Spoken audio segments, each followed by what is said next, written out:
Continued losers, Square and Twitter shareholders. Square stock has been on a roller coaster ride, and Twitter stock has been cut in half since Jack Dorsey became a part-time CEO. By the way, Jack Dorsey is the worst part-time CEO except for all the rest. It makes no sense. You can't be a part-time CEO. With all the talent in Silicon Valley, it's ludicrous that the boards of Twitter and Square put up with this. So quote Publius Syrus, to do two things at once is to do neither. Fire this guy, make him chairman, and bring in a full-time CEO.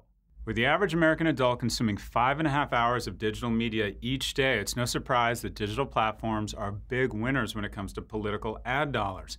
Digital will command 10% of political advertising this year, up from only 1.8% 4 years ago and breaching $1 billion. Facebook and Google are expected to score 85% of that revenue, thanks to their ability to deliver extremely targeted advertising. 85%, that's what the future looks like. The Clinton campaign boasts some of the season's most creative ads, including using Snapchat to literally put a new face on the political attack ad.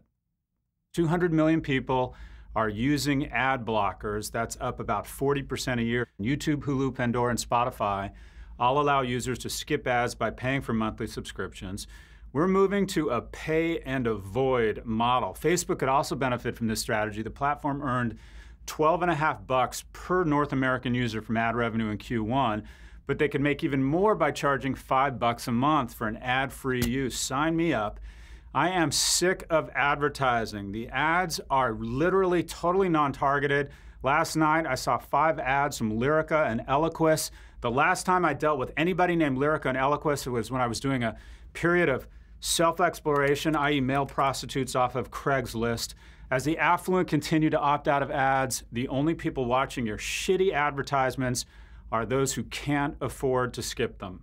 Losers, Facebook shareholders who are being subject to a dual-class shareholder stock such that the Zuck can continue to save the world. But look, the truth has a nice ring. This is an individual looking to diversify their financial holdings while not giving up control. This is the kind of conversation I would continue to have with the Zuck, who now lives in a house next to the one I sold in San Francisco. And he comes out in the morning and says, wow, it's gonna be a hot one out there. I need some sunblock. He pulls out some Coppertone to share with me, and I give him La Roche-Posay 50. And he says, wow, this is nice sunblock. And I say, Zuck, this is butter. That's how the youngest billionaire in the world ends up with a better sunblock. It took me all weekend to think of this story. What did you do? We'll see you next week.